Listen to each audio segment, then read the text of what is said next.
영혼을 성장시키는 책 소개방 영성 책방입니다. 오늘은 콜린 헨슨의 하나님의 사람 팀 켈러, 두 번째 편입니다. 제2부 학문의 장, 벗과 스승들, 1972년에서 1975년. 제7장 신학적 다양성, 고든 코넬 신학교,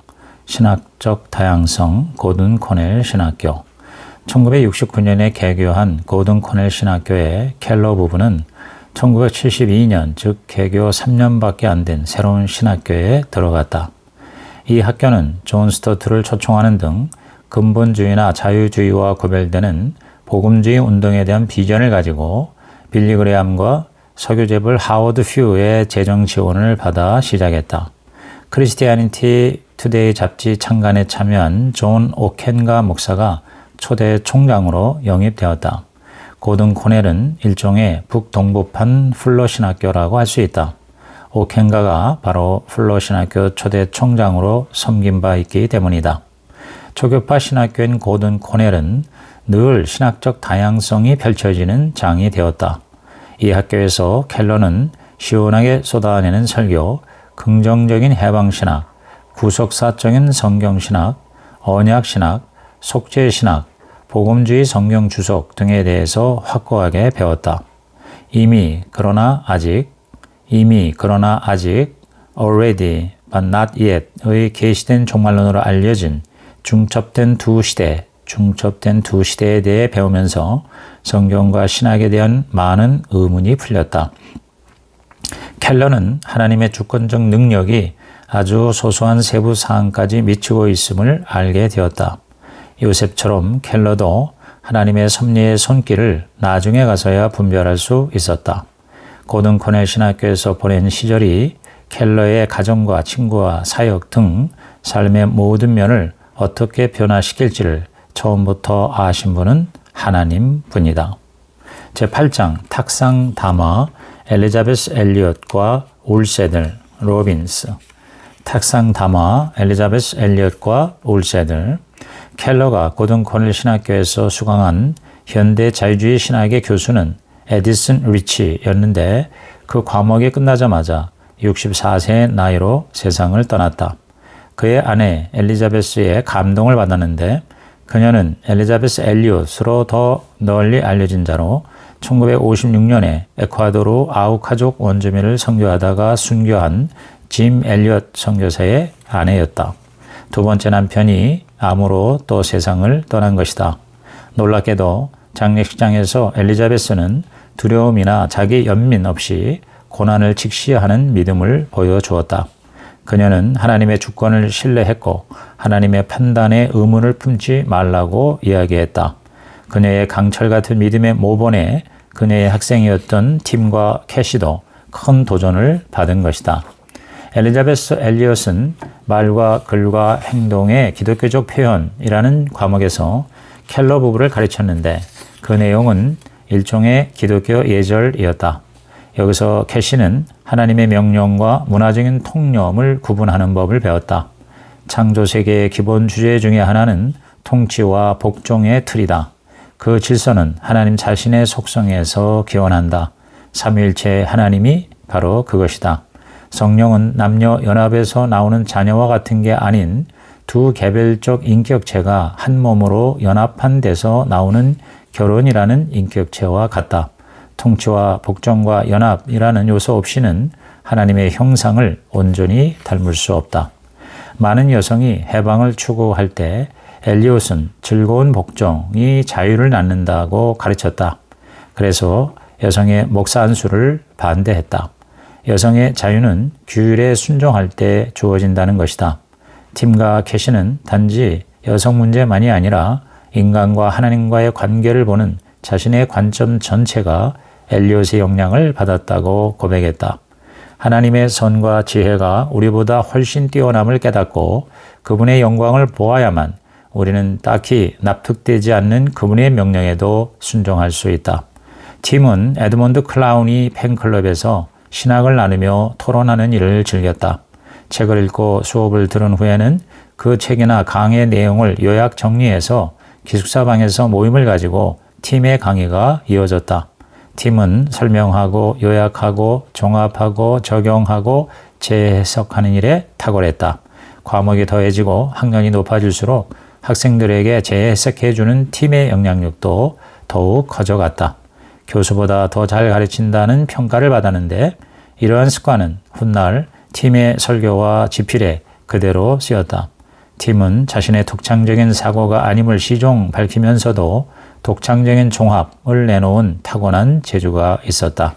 군의 식당에서 밤 9시가 넘어 쫓겨날 때까지 친구들과 모여 대화를 나누는 습관은 팀의 신학을 갈고 닦아준 원천이 되었다. 그것은 루터의 탁상 담화, 테이블 토크와 비슷한 것이었다. 그때 함께한 친구들과 교수들이 팀과 캐시에게 끼치는 영향은 팀이 죽을 때까지 계속되었다. 캐시의 친구들은 수십 년간 우정을 이어오면서 지금도 회람 편지를 돌린다. 그들을 울새들, 영어로 로빈스, 개똥집박이라고 하는데 신학적 변화, 자녀 양육 등의 고민을 같이 겪고 휴가도 같이 보내며 늘 가깝게 지냈다. 그 중에 아무도 이혼하지 않았다. 서로를 감독해주는 이 모임은 팀이 목사이자 작가로서 점점 유명해질수록 그에게 더욱더 소중해졌다. 팀은 친구야말로 삶의 가장 큰 축복 중에 하나라고 고백했다. 팀과 친구들은 성 역할과 성경의 권위를 중심으로 탁상담화라는 정기 간행물을 발간하기 시작했다. 주로 자유주의 신학을 비판하는 내용이었다. 예를 들어 엘리엇의 주장을 뒷받침하는 글들을 실었다. 진정한 권위는 지배가 아니라 섬김이다. 승리와 충만한 삶은 자기를 주장하고 권위를 부정하는 데서 오는 게 아니라 복종하고 스스로 낮아져 자기보다 남을 낮게 여기는 데서 온다는 것이다. 그렇다고 자유주의적 주장을 일방적으로 비판한 것만은 아니다. 토론과 논쟁을 할 때 양측의 문제를 보완하여 제3의 길을 찾는 것이 켈러의 습관이었다. 그러한 입장은 나중에 팀 켈러의 센터 처치에서 등장한다. 복음주의 성경 신학은 성경이 철저히 인간의 책이며 저자마다 인간 문화에 젖어 있음을 인정하지만 또한 각 저자의 문화와 삶의 정황까지도 하나님이 구체적으로 택하셨음을 믿는다.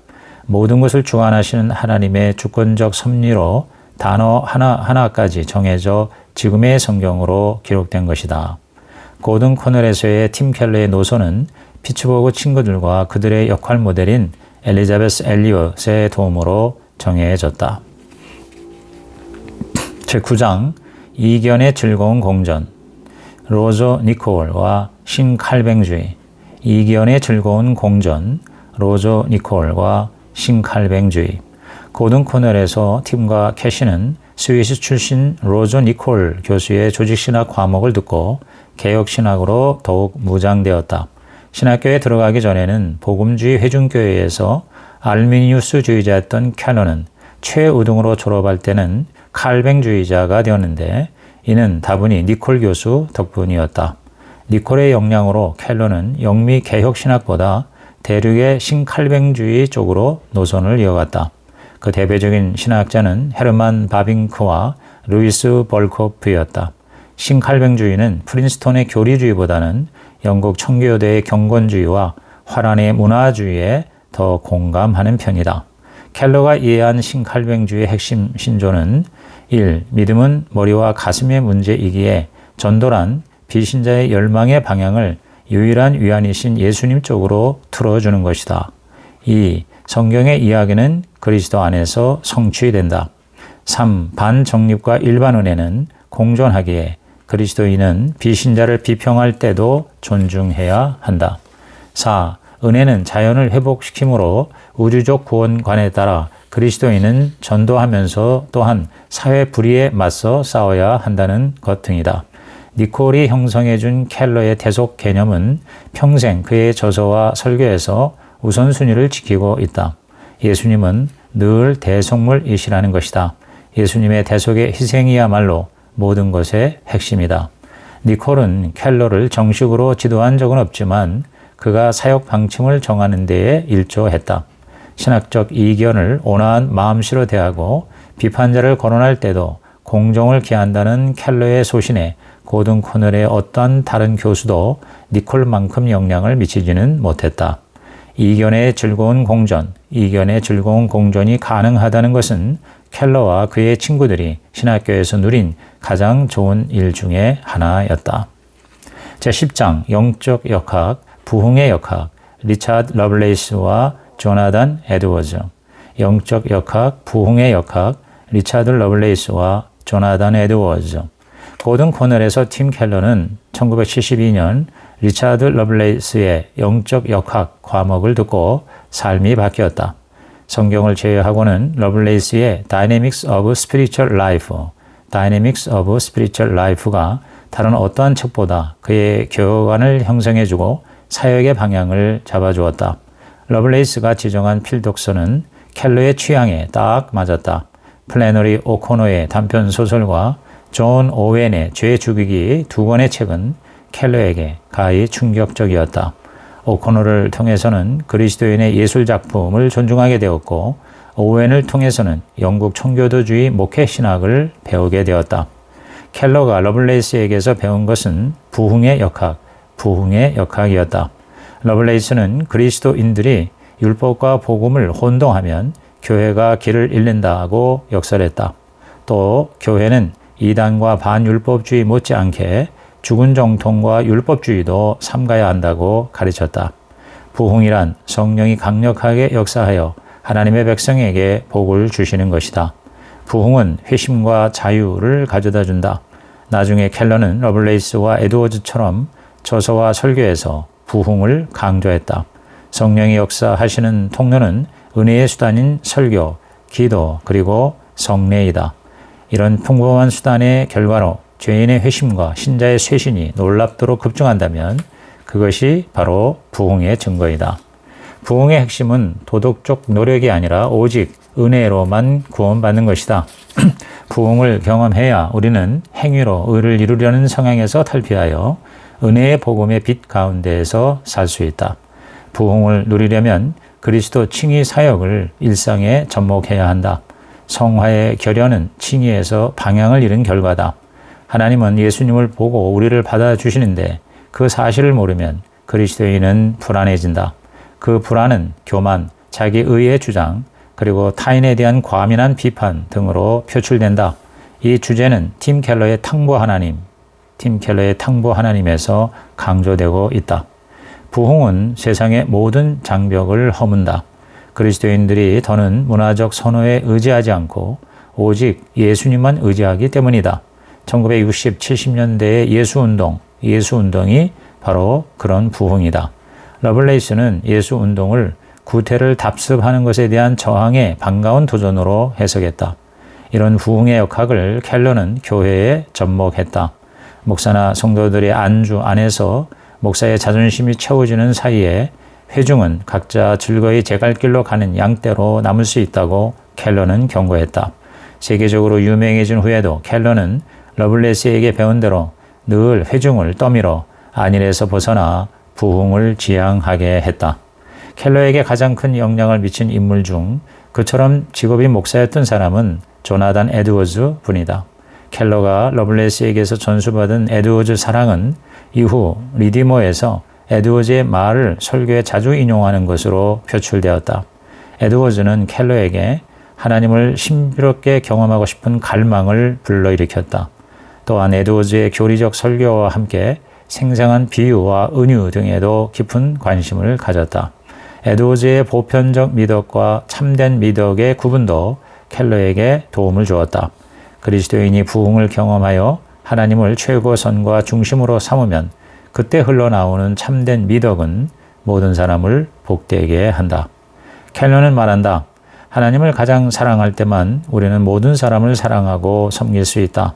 복음을 깨달을 때만 우리는 자신이 아닌 하나님을 위해서 그분께 순종할 수 있다. 하나님이 사랑 자체이시기에 우리는 그분 없이는 그 무엇도 제대로 사랑할 수 없다.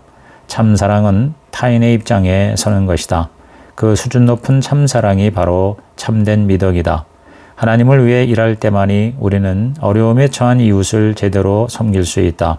당신이 빈민을 섬기는 이유는 그것이 하나님을 높이고 기쁘시게 하기 때문이고 그분을 높이고 기쁘시게 하는 것 자체가 당신의 기쁨이기 때문이다. 에드워즈가 켈러에게 영향을 미친 이유는 머리와 가슴을 따로 떼어놓지 않았기 때문이다. 기독교의 참된 표지는 영성, 지성과 함께 정서까지 아우르는 것이다. 에드워즈는 신앙과 정서에서 지성과 성향을 구분했는데 지성은 참과 거짓을 가려내는 것이고 성향은 가려낸 그것을 좋아하거나 싫어하는 것이다. 마음에서 정서가 나오는데 그것이 바로 사랑, 희락 같은 성령의 열매다. 알차고 좋은 설교는 그리스도인에게 예수님의 유용성만 아니라 탁월성을 보게 해준다. 우리에게 필요한 것은 하나님에 대한 지적인 이해 이상의 그분을 기뻐하고 즐거워하는 감성이다. 켈러는 자신의 설교가 정부에서 감화로 넘어가는 순간을 알 수 있다고 했다. 정부에서 감화로 설교를 할 때 성도들이 필기를 멈추고 설교자를 쳐다본다면 정서의 반응이다. 꿀이 달다고 설명하는 것이 아니라 그들 스스로 맛보게 하는 것이다. 고난이 닥쳐오고 삶에 실망하더라도 이제 그들은 하나님이 자신을 사랑하신다는 사실 이상을 알 것이다. 하나님의 사랑이 피부로 느껴지는 것이다. 머리로만 알던 하나님의 사랑이 가슴으로 스며들어 정말 그분의 사랑으로 느껴지면 그것이 바로 부흥이다. 그 부흥은 이제 우리의 손을 통해 밖으로 흘러나간다. 신앙의 참된 정서는 반드시 사랑의 관계를 낳게 된다. 에드워즈와 함께 칼뱅의 기독교 강요를 읽을 때도 켈러는 하나님의 사랑을 머리와 가슴으로 깨달아야 한다 하는 주장에 공감했다. 칼뱅이 거듭 가르쳤듯이 참으로 회심하려면 교리를 이해하기만 해서는 안 되고 하나님의 사랑을 깨달아야 한다. 그래야 마음의 내적 구조와 동기가 변화된다. 러블레이스가 에드워즈가 칼뱅을 따라간 그 영적 역학을 켈러는 자기 것으로 삼으려고 힘썼다. 1975년 고든 코넬을 졸업할 즈음 켈러의 신학적 입장이 대부분 영구히 정립될 수 있었다. 그의 나이 25세였다. 그는 웨스트민스터 표준 문서와 장로교 개혁신학을 지지했다. 형벌대속과 전통적 언약신학과 무천년설을 옹호했고 가정과 교회 내 성 역할에 대해서는 오늘날의 표현으로 상호보완주의 관점을 취했다. 문화에 대해서는 전도와 사회 정의를 통합하는 신칼뱅주의 입장에 섰다. 그는 교회를 어느 한 정치 의제와 결부하기를 거부했고 교회가 성경의 성윤리를 타협하지 않으면서도 동성애 문제에 목회적 돌봄의 자세로 접근하기를 바랐다. 그리고 에드워즈 시대에 있었던 그런 부흥이 일어나기를 기도했다. 고든 코넬에서 다져진 이 기초는 그의 첫 사역지는 물론이고 마지막 사역지에까지 그대로 지속되었다. 제3부 불시험 1975년에서 1989년 제11장 남부화학공업중심지 실전 목양 버지니아주 호프웰 남부화학공업중심지 실전 목양 버지니아주 호프웰 한때 화학공업중심지였던 호프웰은 1970년대 사양화되었고 인구는 고작 2만여 명에 불과했다. 이것으로 1975년 켈러 부부는 웨스트 호프웰 장로교회 담임 목사로 부임했다. 그때 출석 성도는 90명 정도였고 교인 대다수는 중졸 이하의 60대 이상이었다. 부임 초기 켈러의 IVF식 성경 공부는 완전히 실패로 돌아갔다. 이때 켈러는 자신의 설교를 조정하여 더 구체적이고 실제적이고 명확하게 전달하는 상황화의 필요성을 깨달았다. 여기서 캐시는 아들 셋을 낳았고 팀은 실전 목회를 배웠다. 호프웰에서 9년 동안 즉 25살에서 34살까지 켈러는 인종차별에 대해서 싸웠다. 켈러는 인종이 딱 둘밖에 없으니 곧 하나님의 백성과 하나님 나라 바깥에 있는 모든 사람이라고 설교했고 성경이 금하는 인종 간 결혼은 그것뿐이라고 힘주어 말했다. 당시 그 지역에서는 급진적 태도였지만 그는 굽히지 않았다. 켈러는 그 인근 지역의 선배 목회자인 윌리엄 힐과 케네디 스마트 목사 등으로부터 목회의 노하우를 배웠다. 특히 스마트를 본받아 신방을 열심히 하면서 삶 속으로 파고드는 목양을 배움으로 설교자만이 아닌 목회자의 본분을 익혔다. 그렇게 일일이 돌보다 보니 매주 70시간 이상 일을 하는 등 사역이 과중해지고 혹사를 하게 되어 개인적으로 가정적으로 불시험과 같은 시간을 보내야 했다. 팀은 나름대로 소통에 노력을 기울였다. 각종 스포츠 활동에도 참여하면서 사람들을 챙겨주려고 혼신의 노력을 했다. 고든 코넬이 팀에게 평생의 친구들을 만나게 했다면 호프웰은 하나님이 맡기신 모든 양을 목양하는 법을 가르쳐 주었다. 물론 호프웰에서도 평생 친구들을 얻을 수 있었다. 20대 초에 켈러를 만나 회심한 그레이엄 하웰이 바로 그런 사람이었다. 하웰은 켈러에 대해서 이렇게 회고했다. 나에게 신앙을 확증해 준 것은 끝까지 나를 포기하지 않은 켈러 부부의 사랑이었다. 그들은 늘 기도해주고 가르쳐주고 식사 자리에 함께 했다. 이혼이 불가피해졌을 때에는 그들의 휴가에 함께 데려가기까지 했다. 내 삶에 아낌없이 쏟아부은 그들의 사랑을 영영 잊지 못할 것이다. 결코 갚을 수 없는 빚이다. 켈러는 호프웰 시절을 일생 최고대의 사역 형성기로 회고했다. 거기서 목양과 교육 사이의 역동적 전환을 익혔다. 교리우주 모델에서 처음 벗어나게 되었다. 독서에서 얻은 통찰을 주 3회 교육에 맞추어 요약하는 법을 배웠다. 9년간 1500편의 설교를 했고 2015년 팀 켈러의 설교라는 책에서 호프웰 교인들에게 감사를 적었다. 팀은 자신의 설교가 현실의 문제와 맞닿아 있는지를 자주 질문을 통해 확인했고 그러느라 본능을 거슬러 더 오래 경청하는 법을 배웠다. 의문에 답해주지 않는 설교는 청중에게 가닿지 않음을 깨달은 것이다. 그는 개인 상담은 물론 그의 강점인 교육과 전도 쪽으로 점차 이동했다. 호프웰에서 켈러는 말씀 사역인 설교와 교육이 실천 사역인 빈민구제와 하나로 통합하는 것을 보았다.